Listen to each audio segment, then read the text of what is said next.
तो इस वक्त हमारे साथ हैं मंगेश वांड्रे सर, जो कि एक डिप्टी टेक्निकल मैनेजर है कंपनी में, और उनका क्वालिफिकेशन है एम.फार्म। उसके साथ साथ फार्मास्यूटिकल फील्ड में बहुत बेहतर इनका बैकग्राउंड है। तो सर, मैं जानना चाहूँगा आपका कि 10th और 12th में आपका कैसा, आपने 10th 12th का जो क्लास था कैसे आपने पास आउट किया, उसके बाद आपको कैसे क्या लगा कि मुझे फार्मेसी लाइन ज्वाइन करना चाहिए, और कैसे आप आज इस पोजीशन पे पहुंचे डिप्टी टेक्निकल मैनेजर की पोस्ट पे।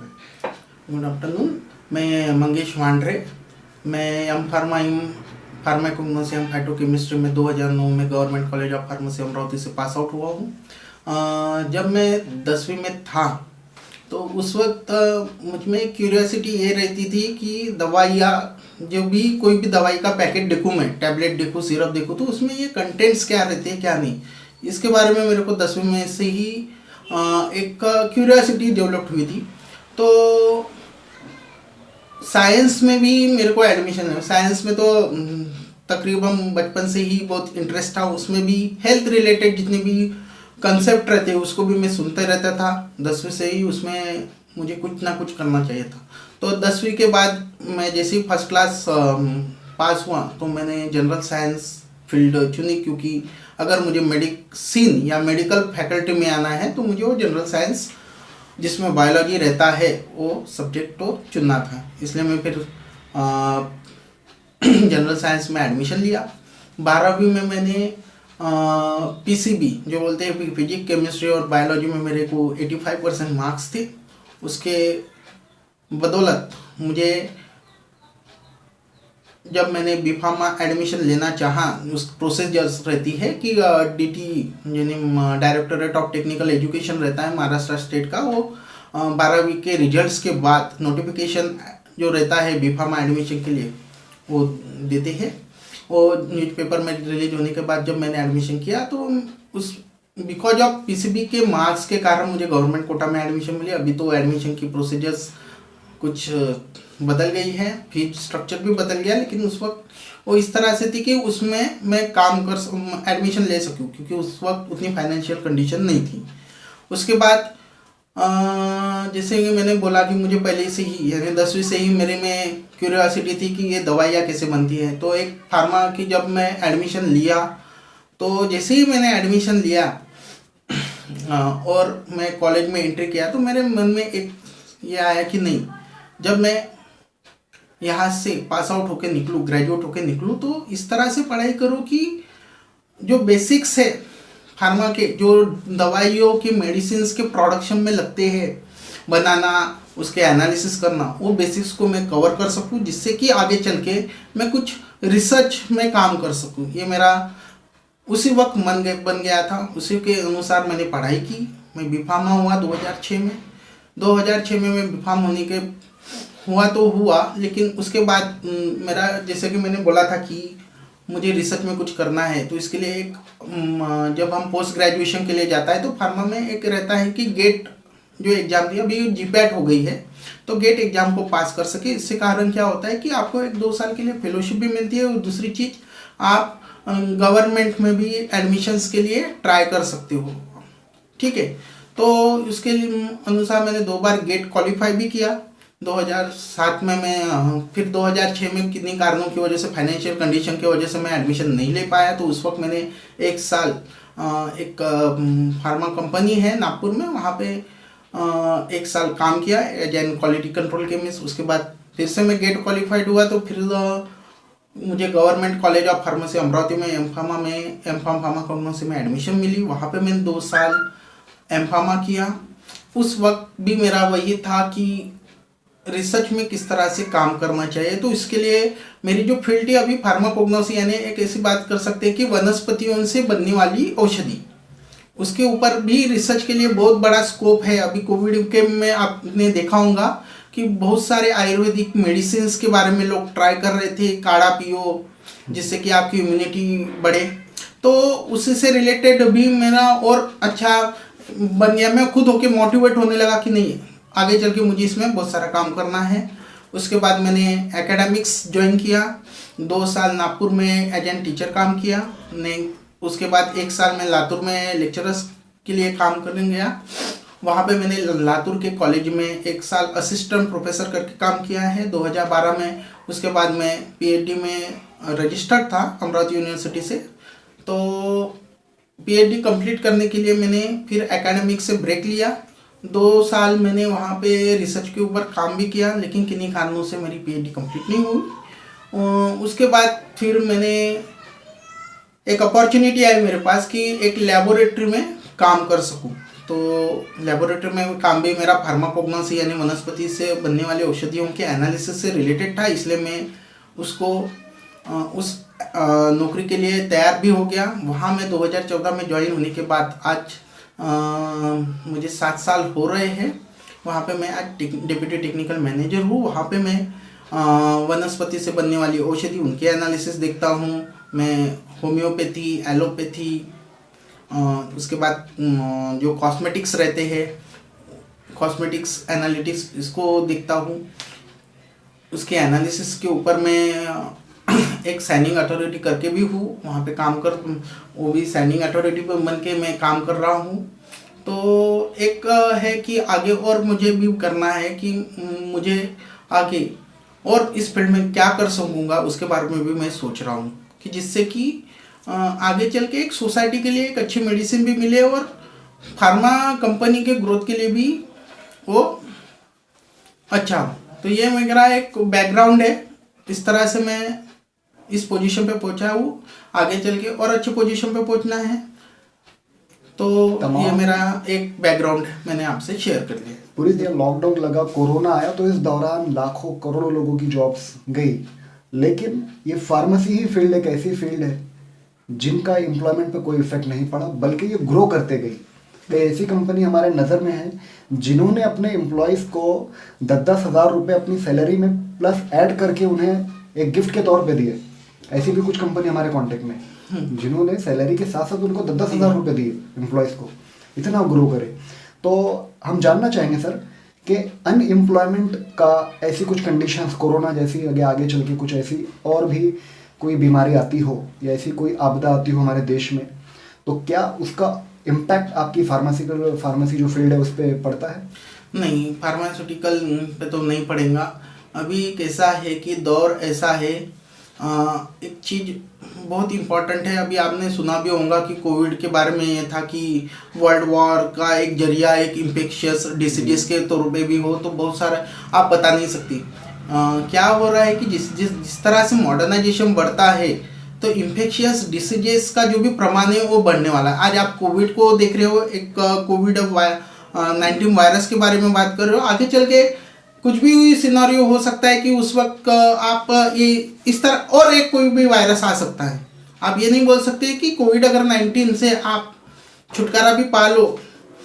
सारी दुनिया अगर कोविड-19 से छुटकारा भी पा ले आने वाले समय में, तो भी एक और खतरा बना रहेगा कि कोई भी एक इन्फेक्शियस डिसीजेस आ सकता है। उस वक्त जो सबसे इम्पॉर्टेंट चीज़ रहने वाली है हेल्थ रिस्क के बारे में, तो उसको अगर काम करने वाली एक ही सेक्टर रहेगा, वो होगा फार्मा सेक्टर, क्योंकि वो मेडिसिन बनाएंगी।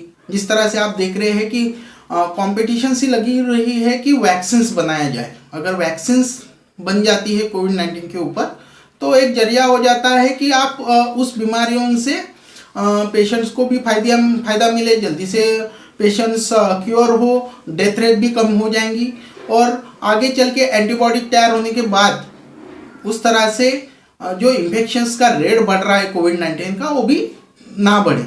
तो फार्मा सेक्टर्स इस तरह से है कि अभी जो अनएम्प्लॉयमेंट की जो बात चल रही है, कोविड-19 का जो ये पैंडेमिक पीरियड है, इसमें बहुत जनों की जॉब्स गई है, लेकिन फार्मा सेक्टर कभी रुका नहीं, क्योंकि मेडिसिन कभी रुकती नहीं। मैं एक खुद का एग्जांपल देता हूँ कि मुझे भी मैंने ब्रेक ही नहीं लिया, मैं ब्रेक ही नहीं लिया कोविड-19 में। मेरे को कंटिन्यूस काम करना पड़ा, क्योंकि उस मेडिसिन की कोविड-19 के ट्रीटमेंट के लिए जो भी मेडिसिन लगने वाले हैं उसको मुझे रिलीज करना है एनालिसिस करके, ताकि लोगों को उसकी कमी महसूस ना हो। तो उससे एक बिजनेस भी बढ़ा है। बिजनेस तो फार्मास्यूटिकल मेडिकल शॉप्स वो भी कभी बंद नहीं रहे। तो एक ऐसा है कि आपको एम्प्लॉयमेंट तो इसमें मिलना ही है। और आगे चल के हेल्थ रिस्क भी बढ़ रही है। लोगों के जो बोलते हैं ना व्यवहार में या खाने पीने की जो बात करते हैं उसमें भी बहुत बदलाव आया है। स्ट्रेस बढ़ रहा है क्योंकि क्या हो रहा है कि कंपनी में काम कर रहे हो तो एक प्रॉफिट लेवल तक के आप उनको काम करें, इसलिए मैनेजमेंट भी बहुत सारा स्ट्रेस दे देती है एम्प्लॉयज़ को। उसके अनुसार क्या होता है कि रिस्क मैनेजमेंट बढ़ रहा है। आपको सिर्फ आप कोविड-19 में सिर्फ ये नहीं बात कर रहे कि कोविड-19 से ही लोगों को प्रॉब्लम हो रही है, उस अनएम्प्लॉयमेंट के कारण बहुत से जनों को स्ट्रेस हो रहा है। स्ट्रेस से हार्ट रिलेटेड डिसीजेस बढ़ रहे हैं, किसी को डायबिटीज हो रहा है। तो उसके कारण क्या हो रहा है कि उस रोगों के इलाज के लिए जो मेडिसिन लगती हैं तो वो आपको लेनी ही है, यानी इसमें आपको अनएम्प्लॉयमेंट जैसा कुछ भी नहीं है। और एक बात है कि फार्मा सेक्टर्स में आप सिर्फ एक यानी एकेडमिक्स को चूज नहीं कर सकते हो या इंडस्ट्री को चूज नहीं कर सकते हो, आप बहुत सारे सेक्टर्स में काम कर सकते हो। जैसे कि आप मेडिकल स्टोर खुद की ओपन कर सकते हो, आप मार्केटिंग ज्वाइन कर सकते हो, आप एकेडमिक्स में ज्वाइन करके रिसर्च में काम कर सकते हो, इंडस्ट्री ज्वाइन कर सकते हो, लैब्स ज्वाइन कर सकते हो। इस तरह से आपके पास बहुत सारे दरवाजे खुल जाते हैं कि जिसमें आप एम्प्लॉय बन के काम कर सके या खुद एक बिजनेसमैन बन सके by opening your medical shop. B form और डी फॉर्म, सर ये दोनों में डिफरेंस क्या है? हाँ, डी फॉर्म यानी डिप्लोमा इन फार्मेसी। आप ये 2 साल का कोर्स रहता है। 12वीं के बाद जैसे 12वीं का रिजल्ट लग जाता है उसके बाद MSDT जो रहता है, महाराष्ट्र स्टेट का directorate of technical education Mumbai में है, वो नोटिफिकेशन रिलीज करते हैं कि आप एडमिशन्स ले डिप्लोमा के लिए। तो जुलाई महीने में जो है साल के जुलाई महीने में चालू हो जाती है प्रोसेस। उसको 2 महीने का तकरीबन पीरियड रहता है और वो 30 सितंबर तक के प्रोसेस पूरी खत्म हो जाती है। तो इसके लिए सर कोई परसेंटेज क्राइटेरिया? हाँ, परसेंटेज क्राइटेरिया उस नोटिफिकेशन में दिया हुआ होता है कि 12वीं में कम किस तरह से ओपन जो कैटेगरी है उनके लिए कितना है, OBC कैटेगरी और SC/ST कैटेगरी के लिए कितना है। तो इस तरह से पूरा एक रहता है कि 60% जनरली ओपन वालों के लिए 60% के ऊपर तो भी रहता है कि परसेंटेज इतने होनी चाहिए। तो इस तरह से एडमिशन होती है। 2 साल के लिए डिप्लोमा का कोर्स रहता है। डिप्लोमा का कोर्स करने के बाद आपको महाराष्ट्र स्टेट फार्मेसी काउंसिल जो मुंबई में है वहाँ से आपको रजिस्टर्ड फार्मासिस्ट करना पड़ेगा, रजिस्ट्रेशन करना पड़ेगा एज एन रजिस्टर्ड फार्मासिस्ट। आपको एक नंबर मिलेगा, आप रजिस्टर्ड फार्मासिस्ट बनते हो। उसके बाद आपको अगर मेडिकल शॉप ओपन करना है तो आपको या महाराष्ट्र स्टेट में, अगर आप महाराष्ट्र स्टेट से बिलोंग करते हो तो महाराष्ट्र स्टेट FDA में आपको प्रोसेस करनी पड़ेगी कि मुझे मेडिकल शॉप ओपन करना है। तो आपके पास रजिस्ट्रेशन होने के कारण वो आपका प्रोसेस के द्वारा आप खुद की मेडिकल शॉप ओपन कर सकते हो। दूसरी चीज़ होती है कि डिप्लोमा करने के बाद आप बी फार्मा ज्वाइन कर सकते हो। B pharma direct second year में एडमिशन ले सकते हो डी फार्म के बाद। हाँ, डी फार्म के बाद, यानी ऐसा नहीं है कि डी फार्मा के बाद आप सिर्फ मेडिकल शॉप या मार्केटिंग ज्वाइन करें।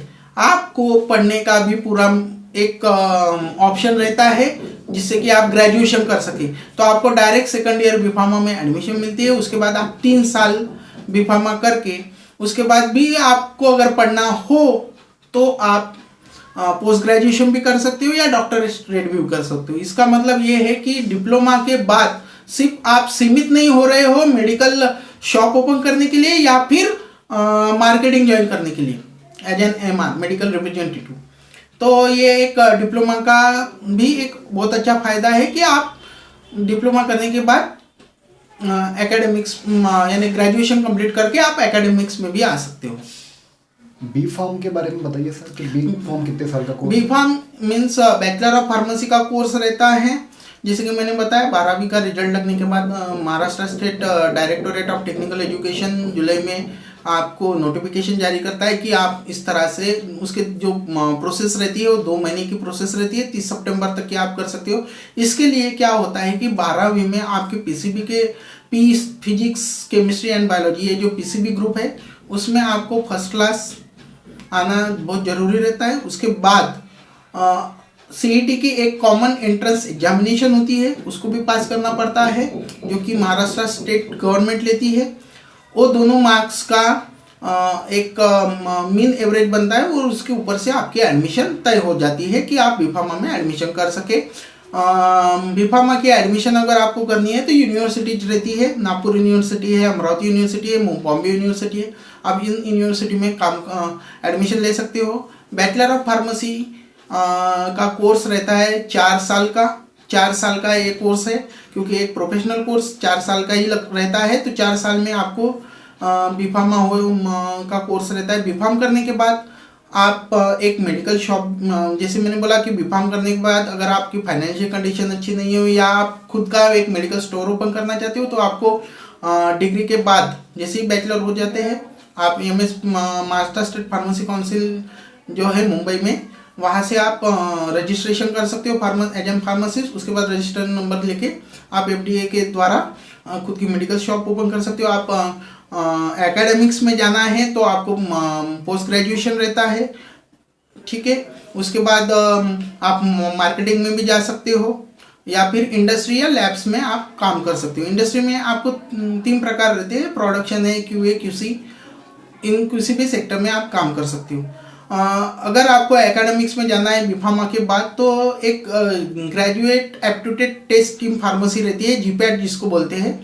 उसमें अगर आप जो एक कॉमन एंट्रेंस रहता है गवर्नमेंट का, वो अगर आप अच्छे से क्वालिफाई करते हो, उसका एक क्राइटेरिया रहता है, उसमें अगर आप कर सकते हो तो आपको फेलोशिप भी मिलती है 2 साल के लिए और आपको गवर्नमेंट में एडमिशन भी मिल सकती है। वो GPAT अगर आप क्वालिफाई कर रहे हो तो आप एक संस्था है national institute of pharmaceutical education and research, इसमें भी एडमिशन ले सकते हैं, लेकिन उसके लिए आपको GPAT क्वालिफाई करना पड़ता है। तो जो भी सिर्फ बीफार्म तक के अपना एजुकेशन सीमित नहीं रखना चाहते हैं, आगे और पढ़ना चाहते हैं, तो GPAT करके नाइपर में भी एडमिशन कर सकते हैं या फिर गवर्नमेंट कॉलेजेस में पढ़ के भी खुद की एडमिशन्स करके पोस्ट ग्रेजुएशन के द्वारा अगर किसी को PhD करना है तो वो करके अपना योगदान दे सकते हैं फार्मा में।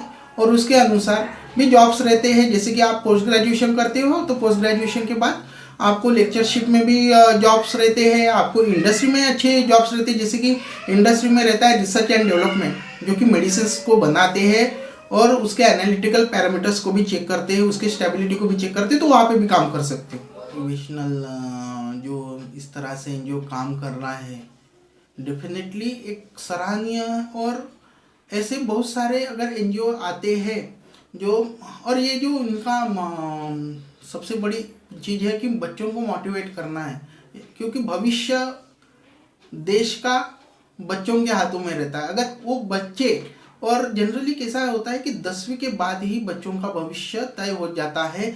10वीं के बाद ही बच्चे अगर मोटिवेशनल वीडियो को देखते रहे तो खुद में उस तरह से क्या बोल सकते हैं आप उसमें कि अपने में बदलाव करके एक अच्छा जनरेशन हमारे देश के लिए और वर्ल्ड के लिए भी एक प्राउड बात हो सकती है।